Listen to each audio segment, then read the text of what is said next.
Good afternoon, my dear student, and let's come to today's second class on Arunachal Pradesh. So last classes में we have discussed the related history of Arunachal Pradesh, its ancient history, medieval history, and how the modern history in Arunachal Pradesh begin. ठीक है, उसके बारे में we have seen the classes.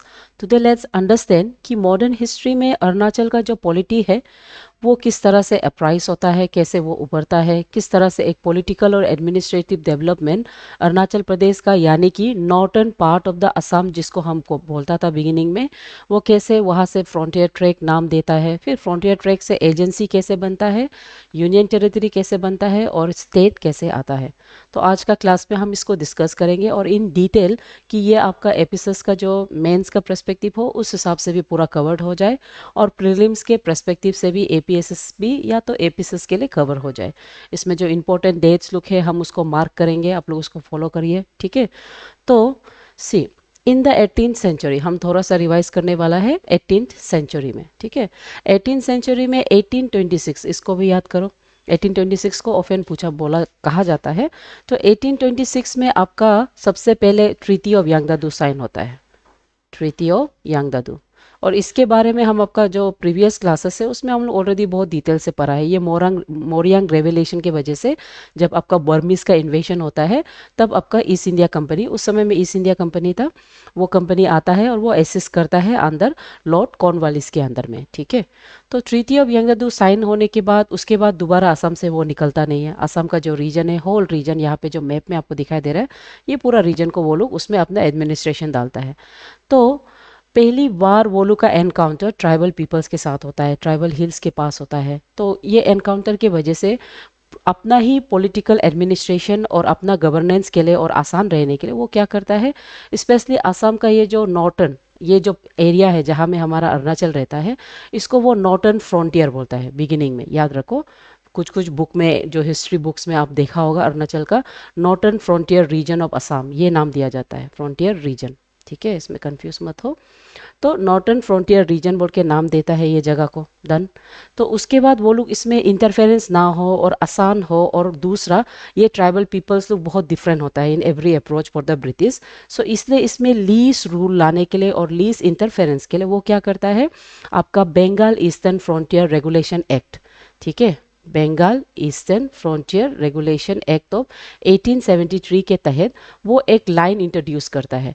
वो line जितना भी tribal hills का area है वहाँ पे वो ऐसे मार्क करके लाइन इंट्रोड्यूस करता है, और इसको जिसको जिसको हम बोलता है इनर लाइन परमिट होगा. सो आपका जो क्लास था last classes I think 2-3 last week का जो क्लासेस है जिसमें हम लोग नॉर्थ ईस्ट हिस्ट्री को पढ़ा है, तो उसमें हम इनर लाइन परमिट का जो हिस्ट्री है और उससे रिलेटेड जो एडमिनिस्ट्रेटिव प्रोविजंस है उसको हम लोग डिस्कस किया है. आप लोग जाके देख लीजिएगा. ठीक है, कंफ्यूज होने से. सो इसके तहत यहाँ पे इनर लाइन परमिट ये जो रीजन है, अभी हम लोग अरुणाचल का बात कर रहा है इसलिए ये नॉर्थर्न फ्रंटियर रीजन में डाल दिया गया है. ठीक है, तो फ्रंटियर रीजन में इनर लाइन परमिट डालने के बाद उसके बाद वो क्या करता है, यहाँ पे लीज इंटरफेरेंस रखता है, और या दूसरा जो पीपल होता है वो लोग को भी यहाँ इजीली घुसने नहीं देता है. Okay, that is the first step. उसके बाद वो लोग असिस्ट यानी कि आसान होने के लिए एडमिनिस्ट्रेशन के लिए क्या करता है, 1875 में इनर लाइन परमिट इंट्रोड्यूस करता है. ठीक है, आईएलपी इनर लाइन परमिट को इंट्रोड्यूस करता है. उसके बाद वो 1882 में एक पोजीशन, एक ऑफिस यानी कि एक पोर्टफोलियो ओपन करता है जिसको हम बोलता है असिस्टेंट पॉलिटिकल ऑफिसर. ये पोस्ट डालता है ताकि वो प्रॉपरली जो सदिया रीजन है, थोड़ा मैप में आगे में हम लोग बाद में देख लेगा, वो रीजन को अच्छे से गवर्न कर सके. ठीक है, और इसी के चलते जो फर्स्ट असिस्टेंट पॉलिटिकल ऑफिसर होता है उसका नाम है जैक फ्रांसिस निदम. ठीक है, जैक फ्रांसिस निदम, उसको अपॉइंट किया जाता है एज असिस्टेंट पॉलिटिकल ऑफिसर ताकि वो सदिया आपका जो लखीमपुर लोग का रीजन है उसको वो गाइड कर सके. ओके, उसके बाद आफ्टर द जैसे आपका रेगुलेशन एक्ट लुक आता है और जैसे वेरियस चेंजेस आता है, तब जाके 1914 में होगा. 1914 का पहले बात करेगा, यहाँ 14 to 19 लिखा है, but first let's see about 1914. 1914 में वो क्या करता है, ये जो फ्रंटियर रीजन है, ये जो नॉर्थर्न फ्रंटियर, यहाँ पे नाम दिया है नॉर्थर्न फ्रंटियर असम. ठीक है, नॉर्थर्न फ्रंटियर असम, उसको वो आसान रहने के लिए वो क्या करता है, फ्रंटियर ट्रैक बनाता है. वो नॉर्थर्न फ्रंटियर ट्रैक जो है उसको मतलब फ्रंटियर ट्रैक बोल के ये नाम दे देता है। ओके, फ्रंटियर ट्रैक बोल के नाम देता है और उसके बाद वो ट्रैक को ना वो डिवाइड करता है। वो इजीली उसको कैसे डिवाइड करता है, 3 भाग में। सबसे पहले सेंट्रल एंड ईस्टर्न सेक्शन में वो डिवाइड करता है, सेंट्रल एंड ईस्टर्न सेक्शन। उसके बाद वो क्या करता है, दूसरा को वो जो सेंट्रल में है उसको लखीमपुर सेक्शन बोल के, लखीमपुर सेक्शन बोल के वो डालता है। उसके बाद दूसरा को वो वेस्टर्न सेक्शन बोलता है। ठीक है, तो यहाँ पे आप मैप को देख लो। 1914 में वो क्या करता है, ये जो रीजन है जहाँ में सदिया हम लिखा है, इसको वो क्या बोलता है, सेंट्रल एंड ईस्टर्न बोलता है, ये वाला पोर्शन को। और ये वाला पोर्शन जो यहाँ रह गया, ये लखीमपुर हो गया, इस साइड का हो गया आपका वेस्टर्न सेक्शन। ठीक है, इतना वो पहले डिवाइड करता है, पहले नाम नहीं देता है। उसके बाद आगे जाके 1919 में, 1919 ये याद रखो, 1919 में वो क्या करते हैं, सेंट्रल और ईस्टर्न जो सेक्शन है उसको वो सदिया फ्रंटियर ट्रैक बोल के नाम दे देता है। और उसके बाद वेस्टर्न जो होता है उसको वो बालीपारा बोल के नाम दे देता है। और बाकी जो बीच का जो रहा है लखीमपुर, उसका नाम को ऐसे ही रख देता है। और उसके बाद वो क्या करता है, ये जो ट्रैक्स है वो लोग को एक स्टेटस देता है। वो स्टेटस क्या है, backward, backward track status, backward track status बोल के वो नाम दे देता है। ठीक है, बैकवर्ड ट्रैक मतलब ये लोग ऐसे ट्रैक है जहाँ पे ज़्यादा लीज, मतलब इंडियन जो रेगुलर लॉ होता है वहाँ पे लीज लगेगा। और ये जो बैकवर्ड ट्रैक ट्रैक का जो स्टेटस है, ये आपका government of India act of 1919 के तहत आ जाता है। इसके बारे में डिटेल में हम लोग प्रीवियस नॉर्थ ईस्ट का जो क्लास रहा था उसमें हम लोग डिस्कस किया है। ठीक है, और उसके बाद इसको बैकवर्ड ट्रैक स्टेटस देने के बाद वो क्या करता है, यहाँ का जो गवर्नेंस होता है उसको वो गवर्नर इन काउंसिल, यानी कि असम का जो गवर्नर होता है उसका काउंसिल को इसका एडमिनिस्ट्रेटिव हेड बना देता है। डन। उसके बाद आफ्टर दैट कम्स योर 1935, यानी कि गवर्नमेंट एक्ट ऑफ 1935। ठीक है, तो गवर्नमेंट एक्ट ऑफ 1935 से वो क्या करता है, वो फिर इसको स्पेशलाइज करता है, यानी कि इसमें से भी वो कुछ कुछ रीजन होता है जिसको वो बैकवर्ड एरिया एक्सक्लूडेड और किसी किसी को पार्शियली एक्सक्लूडेड का स्टेटस देता है। यानी कि इसमें वो एक चीज़ चेंज करता है, किसी किसी पार्ट को, स्पेशली जो नीचे का जो रीजन है यहाँ में वो मतलब यहाँ में ऊपर का जो रीजन है उसको कम्प्लीटली एक्सक्लूडेड करता है। और दूसरा जो नीचे का जो रीजन है, ये जो लखीमपुर एरिया का रीजन है, उसको वो पार्शियली एक्सक्लूडेड करता है, पार्शियली एक्सक्लूडेड। ठीक है, वो पार्शियली एक्सक्लूडेड इसलिए करता है क्योंकि ये जो रीजन है लखीमपुर का, ये रीजन जिसको हम ये मार्क कर रहा है, ये रीजन में टी प्लांटेशन उसका होता है ब्रिटिश लोग का।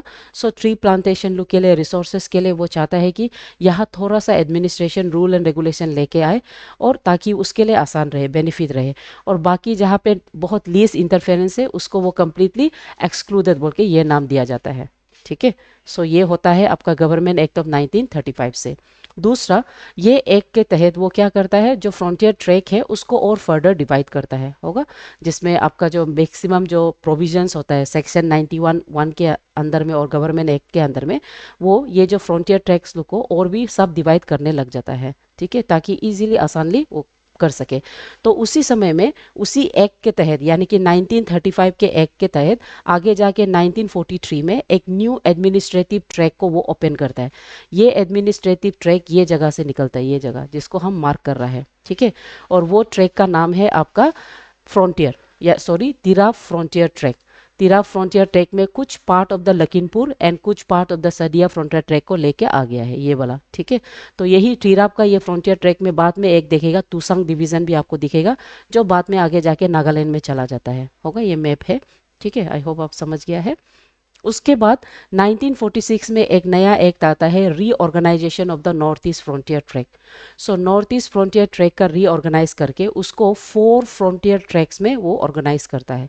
और 4 फ्रंटियर ट्रैक्स क्या है, सबसे पहले आपका सदिया फ्रंटियर ट्रैक्स हो गया, उसके बाद दूसरा हो गया लखीमपुर फ्रंटियर ट्रैक हो गया, उसके बाद वो क्या करता है, तिराप एंड सेला, ये दोनों एक साथ है। ठीक है, Tirap and Sela sub division होगा, वो फ्रंटियर ट्रैक को इंट्रोड्यूस करता है। एंड पहली बार एक नया बालीपारा लिखने का बदली वो क्या लिखता है, उसका जो मेजर रिवर है हमारा ना, सिवनश्री फ्रंटियर ट्रैक बोल के नाम को लेके आता है।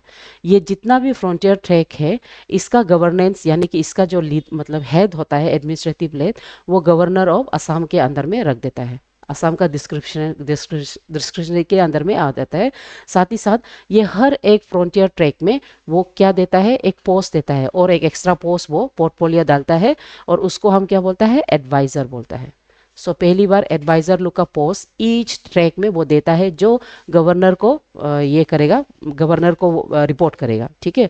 और ये governor on behalf of British administration ये particular area north east frontier tract को वो संभालेगा, ठीक है। I hope. उसके बाद आता है आपका Indian independence act of 1947। So ये जो एक्ट होता है यहाँ पे पावर का ट्रांसफॉर्मेशन आपको देखने को मिलता है। ऑलरेडी आप लोग पॉलिटी में पढ़ लिया होगा, यहाँ पे होने से पहले 1946 में इंटरिम गवर्नमेंट का फॉर्मेशन होता है कि नहीं। इंटरिम गवर्नमेंट, हम जनरल पॉलिटी का बात कर रहे हैं। इंटरिम गवर्नमेंट फॉर्म होता है जिसके वजह से पावर जो शिफ्ट किया जाता है इनटू इंडियन हैंड्स। तो जब वो ट्रांसफर इंडियन हैंड्स में होता है तो उसका effect north eastern frontier tracks में भी देखने को मिलता है।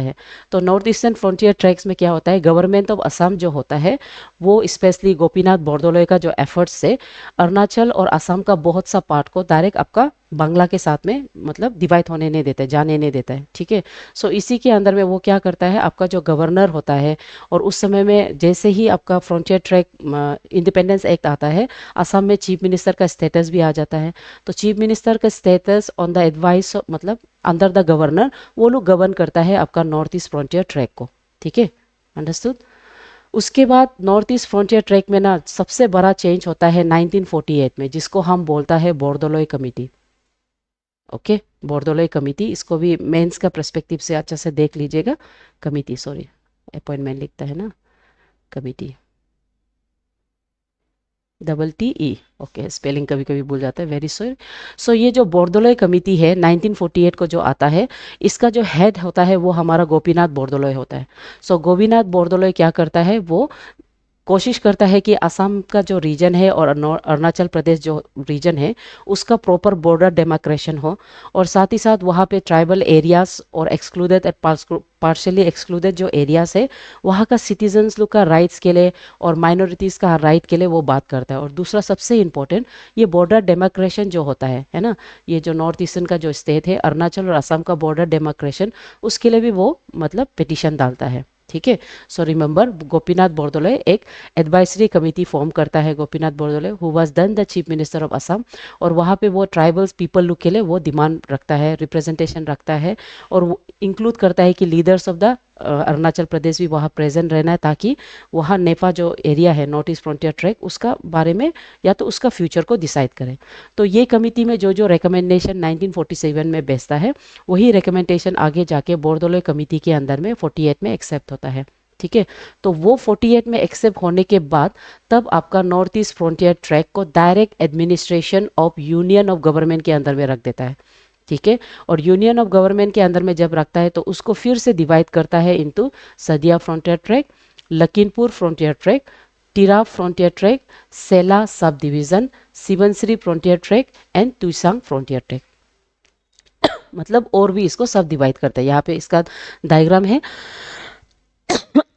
ये डायग्राम अगर आप मेंस प्रिपेयर कर रहे हैं इसको प्रैक्टिस करो मेंस के लिए, ठीक है। और ईच फ्रंटियर ट्रैक्स में फिर से पॉलिटिकल ऑफिसर रखता है जो सीधा union of government of India जो है मिनिस्ट्री ऑफ एक्सटर्नल अफेयर्स उसको वो रिपोर्ट करेगा। डन। उसके बाद आगे जाके 1954 में emergence of the north east frontier agency होता है, नेफा जिसको हम बोलता है, ठीक है, याद रखो 1954 में होगा।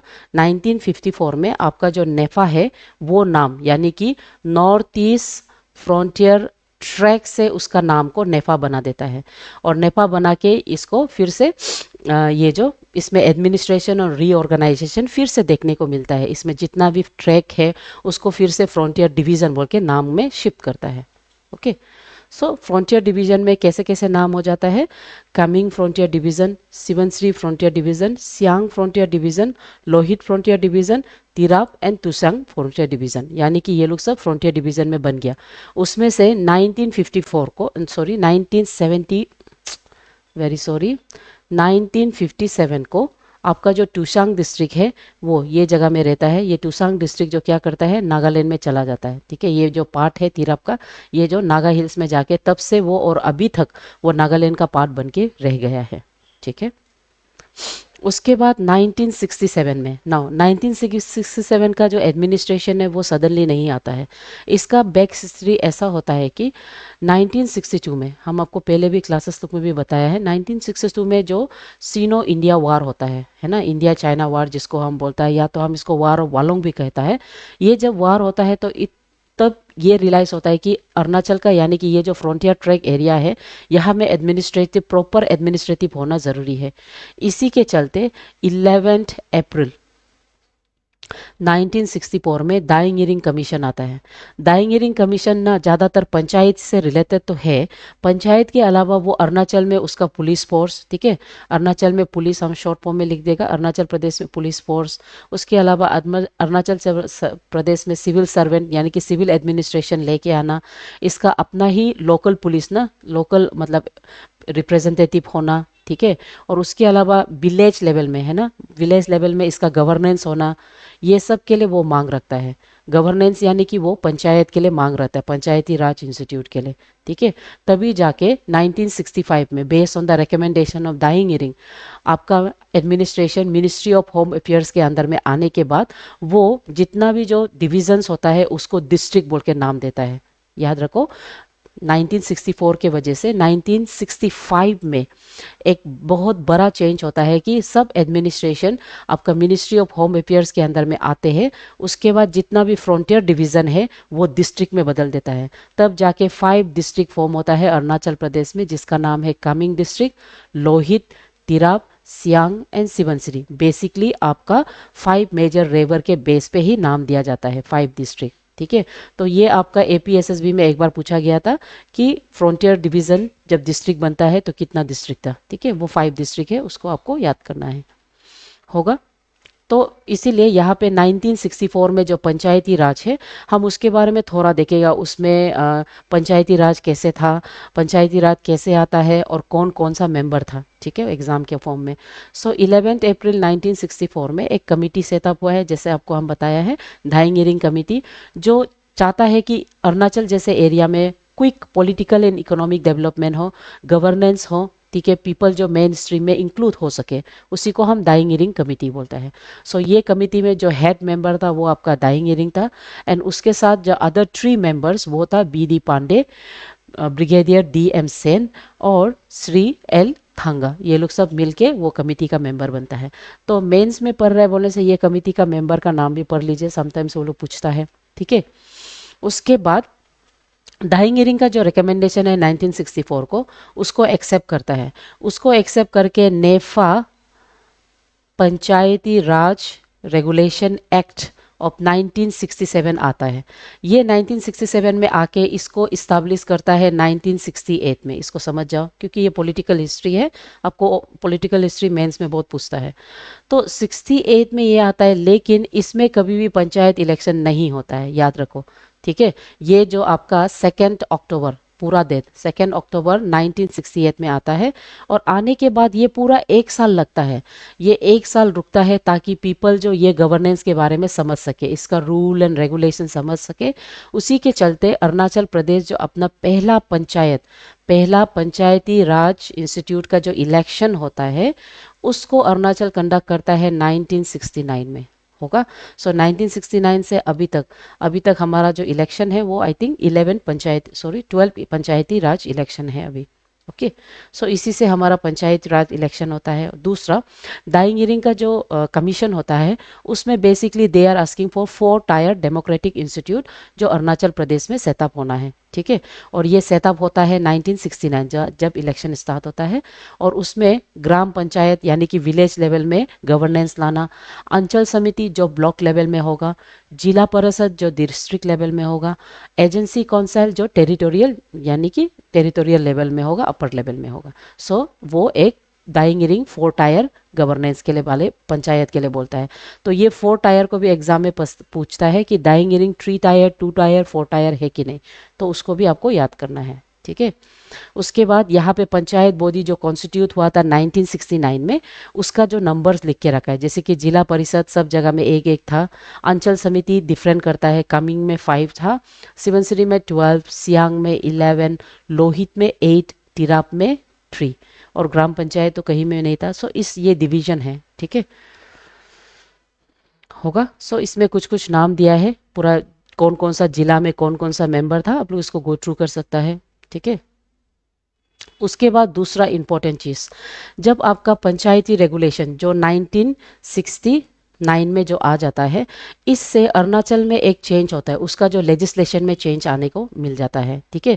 तो इसीलिए आगे जाके 10 और 11 अगस्त 1970 में आफ्टर द पंचायत इलेक्शन एक सेकेंड सेशन फॉर द नेफा रखता है, नेफा अरुणाचल। और उसमें एक काउंसिल बैठता है जहां में अरुणाचल का जो नाम है नेफा, नेफा नाम को वो लोग सजेस्ट करता है कि ये नाम को क्या रखेगा। तो उसमें 3 नाम आता है, पहला अरुणाचल, उदयाचल और ब्रह्मा मंडल, ये सब डिफरेंट नेम्स आता है प्रदेश का।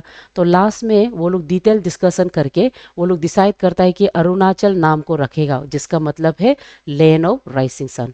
तो ये नाम को रखने का सजेशन 1970 में होता है और ऑफिशियली इसको हम लोग 1972 में नाम को बदल देता है, ये चीज़ भी रख लो, ठीक है। उसके अलावा ये जो प्रदेश जो काउंसिल बैठा है शिलोंग में 1970 में, उसमें फिर और सेकेंड डिस्कशन ये होता है कि अरुणाचल में क्या मीडियम रहेगा इंस्ट्रक्शंस का, क्योंकि अरुणाचल में बेसिकली असमीज मीडियम था बिगिनिंग में, लेकिन अगर वो प्रदेश काउंसिल बन रहा है और अगर यूनियन टेरिटरी और स्टेट बनने वाला है आगे जाके, तो उसमें कौन सा लैंग्वेज यूज़ किया जाएगा। तब जाके वहाँ में बैठ के वो लोग सजेस्ट करता है कि इंग्लिश मीडियम ऑफ एजुकेशन देना चाहिए अरुणाचल प्रदेश में, ठीक है। और उसके बाद वो लोग मतलब यूनिनमसली वो लोग डिस्कस करता है कि अभी से अरुणाचल में इंग्लिश मीडियम से इंस्ट्रक्शन दिया जाएगा नेफा में उस समय में, ठीक है। और उसके बाद वो लोग क्या करता है, एक काउंसिल वो लोग डिसाइड करता है कि पहला जो इलेक्शन होगा जो 1972 में होने वाला है, उसको इनडायरेक्टली इलेक्ट किया जाएगा इंस्टेड ऑफ नॉमिनेशन, ठीक है। तब जाके आपका पहला लेजिस्लेटिव जो काउंसिल्स होता है उसका फॉर्मेशन स्टार्ट होता है, होगा। तो लेट्स सी अबाउट 1972। तो 1972 में 1970, ठीक है, 1970 का जो काउंसिल मीटिंग रखा गया है जो शिलोंग में, जिससे नाम सजेस्ट किया जाता है और आपका लेजिस्लेटिव का रास्ता बनाया जाता है, तो उसमें आगे जाके इसी डिसीजन को लेके 20 जनवरी 1972 में नेफा का जो नेम है उसको चेंज करता है, उसको चेंज करता है एस अरुणाचल प्रदेश। और हमारा जो प्रदेश काउंसिल है, ठीक है, उसके बाद आवर जो प्रदेश काउंसिल यानी कि प्रदेश काउंसिल का जो स्टेटस है उसको शिफ्ट करके यूनियन टेरिटरी बना देता है। और ये जो नाम है अरुणाचल प्रदेश, इसको आपको पता है एग्जाम में पूछता है, ये नोमेनक्लेचर दिया है आपका BD दास शास्त्री और KAA राजा, जो उस समय का चीफ कमिश्नर ऑफ अरुणाचल प्रदेश था, ओके, होगा। उसके बाद KAA राजा उसको अपॉइंट किया जाता है as the first chief commissioner of Arunachal Pradesh. और Pradesh council agency council Pradesh council हो गया, आपका यूनियन टेरिटरी बन जाता है हम लोग, डन, ठीक है। सो यूनियन टेरिटरी बनने के बाद यानी कि आपका प्रदेश काउंसिल स्टैब्लिश होने के बाद, यूनियन टेरिटरी बनने के बाद, इसमें एक नया ऑर्गेनाइजेशन फिर देखने को मिलता है, उसको हम बोलता है north eastern area reorganisation act of 1971। Now ये एक्ट क्यों इंपॉर्टेंट है बोलने से, ये एक्ट के तहत एक अंडर द आर्टिकल 240 के अंदर में कॉन्स्टिट्यूशन में जितना भी नॉर्थ ईस्टर्न स्टेट्स होता है उसका बाइफार्केशन और उसका फॉर्मेशन स्टार्ट होता है। जैसे कि यही एक्ट के तहत आपका states 3 states like Manipur, Meghalaya and Tripura, वो लोग का फॉर्मेशन स्टार्ट होता है। ये 72 में फॉर्म होता है ये लोग आगे जाके, ठीक है। लेकिन रूल होता है north eastern area reorganisation act of 1971 के तहत।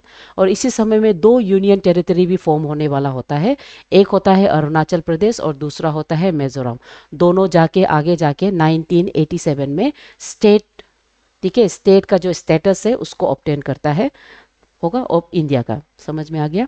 नाउ ये एक्ट के तहत यानी कि 1971 का north eastern area reorganisation act के अंदर में वो लोग क्या करता है, अरुणाचल का जो प्रदेश काउंसिल है, एजेंसी काउंसिल है, उसको प्रदेश काउंसिल बना के वो लोग डायरेक्ट जितना भी मेंबर्स होता है, जितना भी जो आपका चीफ काउंसिलर्स होता है, वो लोग का जो स्टेटस है उसको चीफ मिनिस्टर का जैसे बनाने का वो लोग प्लान करता है।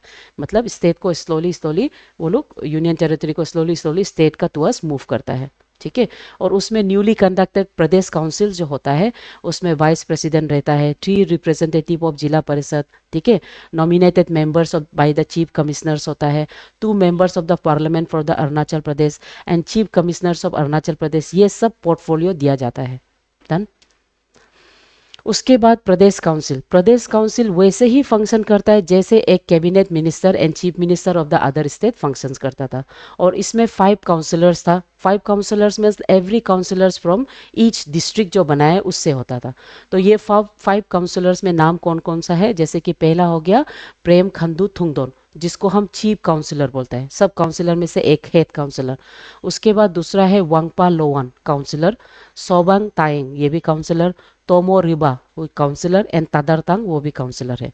तो उसके बाद पहला session of the Pradesh council रखने के बाद जो होता है आपका अगस्त 72 में 1972 में 1 अगस्त 1972 में वो लोग क्या करता है, प्रदेश काउंसिल को वो लोग एक provisional means for time being provisional legislative assembly वो लोग बनाता है इन द ईयर 1975। इसको देखो, ये भी एग्जाम में पूछता है। रिमेंबर, आपका जो प्रदेश काउंसिल हम शॉर्ट में लिख रहे हैं, प्रदेश काउंसिल को एक प्रोविजनल लेजिस्लेटिव असेंबली इसको बनाता है वो लोग 1975 में, और एग्जैक्ट डेट बोलने चाहिए 15 अगस्त।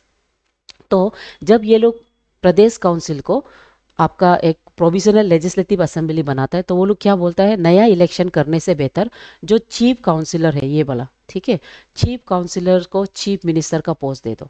समझ में आ गया, चीफ काउंसिलर को चीफ मिनिस्टर का पोस्ट दे देगा, और बाकी यहाँ पे जितना काउंसिलर है ये सबको डिफरेंट पोर्टफोलियो मिनिस्टर्स दे देगा। This was the condition. समझ गया। उसके बाद आगे जाता है, यहाँ पे ये लोग का जो ओरिजिनल ग्रुप फोटो है आप लोग देख सकते हैं। यहाँ पे ये हमारा फर्स्ट चीफ कमिश्नर है के राजा, और बाकी यहाँ पे आवर ग्रुप से आप लोग पहचान रहा होगा, ठीक है, कमीशंस लोग।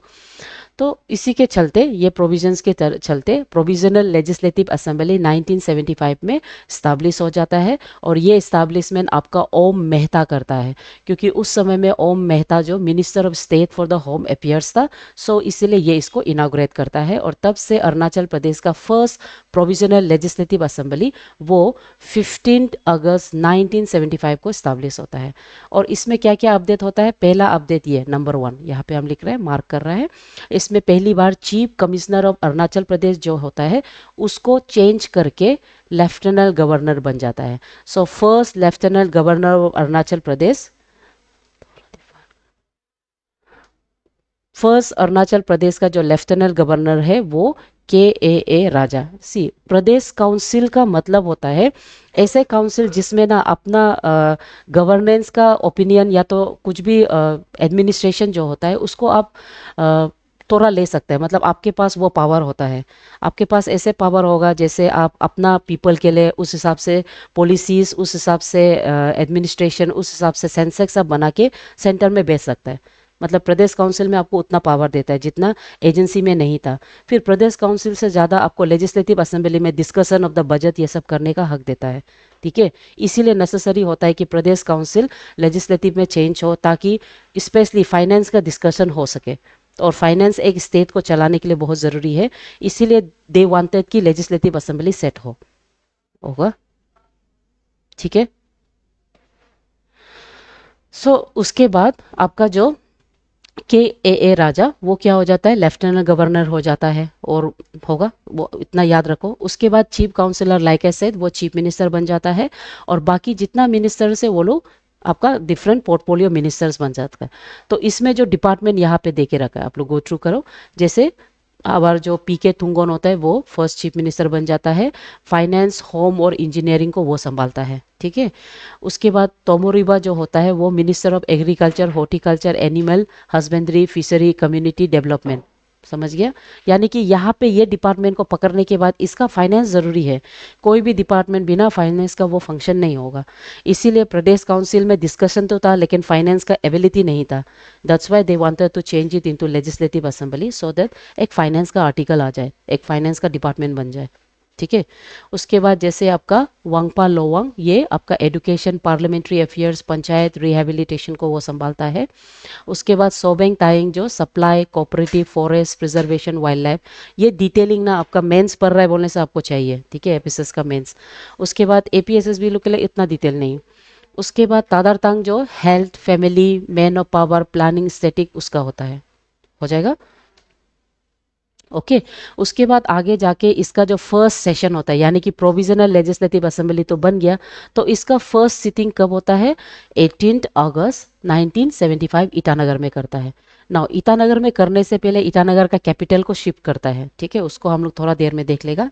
इसमें ऐसे होता है कि एक बार प्रोविंशियल काउंसिल बन गया, प्रोविंशियल काउंसिल बनने के बाद नेसेसरी है इसका कैपिटल बनना।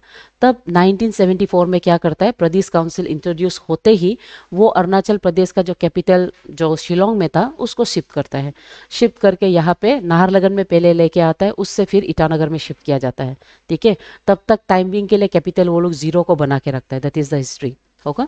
सो अभी आपको क्या पता चल गया, के राजा जो फर्स्ट लेफ्टिनेंट गवर्नर हो गया, फर्स्ट चीफ मिनिस्टर भी बन गया। और उसी समय में जब लेजिस्लेटिव असेंबली को वो लोग फर्स्ट सीटिंग को रखता है, फर्स्ट बैठक को, आप पॉलिटी में पढ़ा होगा, तो फर्स्ट बैठक में रखते समय में उसमें एक्टिंग स्पीकर वो लोग गोरा पर्टिन को रखता है, एक्टिंग, ठीक है। उसके बाद में लेजिस्लेटिव असेंबली जब सेशन में चलता है, नॉकमे नामाटे को वो स्पीकर सेलेक्ट करता है, और उसके बाद पादी यूबे को डिप्टी स्पीकर सेलेक्ट करता है। उसके बाद first direct and general election of Arunachal legislative को वो लोग 1978 में कंडक्ट करता है। तो 1978 में फर्स्ट जनरल इलेक्शन होने के बाद, ठीक है, यहाँ पे हाँ कैपिटल शिफ्ट होने वाला, अच्छा वेरी सॉरी आई टोल्ड 1974 हम बोला ना, वेरी सॉरी 1974, 1972 हम बोला है 1974, ओके। कैपिटल आपका शिफ्ट होता है 1974 में, इसमें थोड़ा सा देख लीजिए, हम आगे थोड़ा गलत बोल दिया डेट को। तो 28 अप्रैल 1974 में प्रदेश काउंसिल 1972 में बनने के बाद 2 साल बाद कैपिटल को हम शिफ्ट करता है, ओके। सो प्रोविंशियल लेजिस्लेटिव असेंबली बन जाता है।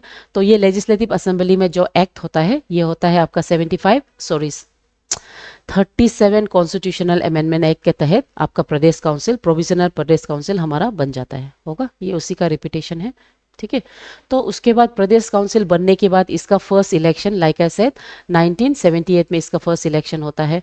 और इलेक्शन होके इसमें पहला प्राइम चीफ मिनिस्टर वो पेमा खांडू थुंगडोन, पीके थुंगोन वो होता है, ठीक है। तो ये सब आपको ये सब तो आपको पता है, ओके।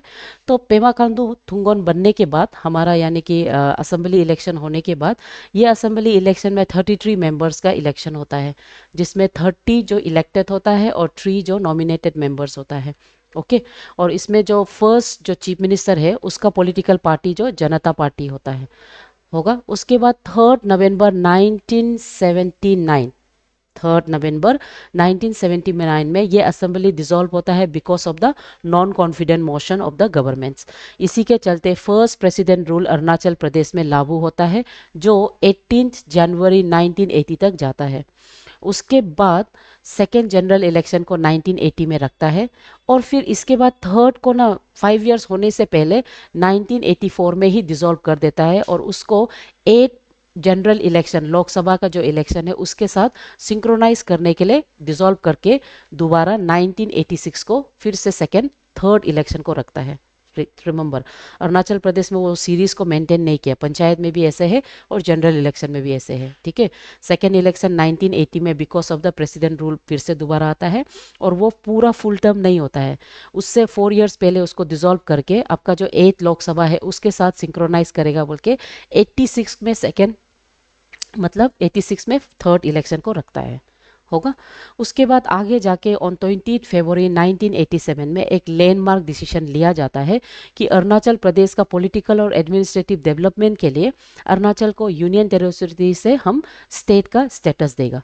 और ये स्टेट का स्टेटस जो आपको 55 कॉन्स्टिट्यूशनल अमेंडमेंट एक्ट ऑफ 1986 के तहत अंडर द आर्टिकल, जिसमें आर्टिकल 371H का एक्सटेंशन होगा, उसी के अंदर में अरुणाचल प्रदेश को 24th स्टेट ऑफ इंडिया बोल के मार्क करते हुए उसको स्टेट, मतलब स्टेट का स्टेटस देता है, ठीक है। और उसी समय में रिमेंबर, यही एक्ट के अंदर में मिजोरम भी स्टेटूट को अपना ऑब्टेन करता है, Mizoram and Arunachal Pradesh, done, okay. और आगे जाके उसमें हमारा फर्स्ट, तब लेफ्टिनेंट गवर्नर का फोर्स को हटाया दिया जाता है और उसमें गवर्नर आ जाता है, गवर्नर ऑफ स्टेट। तो पहला गवर्नर है बिस्मा नारायण, ये राव नहीं है, सिंह है, ठीक है, वो बन जाता है। और ये नारायण लिखा है, नरेन है, ये स्पेलिंग भी गलत है, बिस्मा नरेन सिंह होता है। उसके बाद लेजिस्लेटिव असेंबली का जो पावर है, कैपेसिटी है, उसको 40 मेंबर्स तक बना देता है। अभी फिलहाल हमारा 60 मेंबर्स है, ठीक है, 60 मेंबर। और 2017 में जो सेंसेक्स होगा उसका बेस में ये नंबर फिर इंक्रीज होने वाला है, ध्यान दो, ठीक है। और तब हमारा first chief minister of state वो होता है गेगुंग अपांग, फर्स्ट स्पीकर होता है टीएल राजकुमार। ये एग्जाम में पूछता है एपीएसएसबी में। अगर first speaker of the Arunachal Pradesh सीधा पूछेगा तो वो तो नॉक में है, लेकिन स्टेट पूछने से टीएल राजकुमार है, ठीक है। उसके बाद यहाँ पे क्रोनोलॉजी रखा है, पूरा गवर्नर का क्रोनोलॉजी आप लोग पढ़ सकता है। अभी करेंटली हमारा केटी पटनायक है, ठीक है, फर्स्ट लास्ट वो सब पढ़ लीजिए। उसके बाद चीफ मिनिस्टर का भी क्रोनोलॉजी यहाँ लिख के रखा है, ठीक है, और लेफ्टिनेंट गवर्नर का भी क्रोनोलॉजी यहाँ पे लिख के रखा है। डन। और कब कब प्रेसिडेंट रूल आया था ये भी आपको मार्क करिए। अरुणाचल प्रदेश में अभी तक 2 टाइम्स प्रेसिडेंट रूल आया है। पहला 1979 से लेके 1980 तक, सेकेंड आपका जनवरी 27 2016 से लेके फरवरी 19 2016 तक होगा, तो ये भी ज़रूरी है। ओके, तो पहला वाला में आपका जो गवर्नर था वो कौन था, हल्दीपुर, है ना, हल्दीपुर था। और सेकेंड में जो गवर्नर था वो राजकुआ था। ये भी इंपॉर्टेंट है एग्जाम के लिए। डन। सो नेक्स्ट क्लास में हम लोग traditional village council of Arunachal Pradesh के बारे में थोड़ा सा डिटेल में, ये जो विलेज काउंसिल है इसको देखेगा फ्रॉम द एग्जाम मेंस और प्रीलिम्स पर्सपेक्टिव से, ठीक है। So my dear student, I hope आपको समझ में आया है। थैंक यू फॉर टुडे, ठीक है।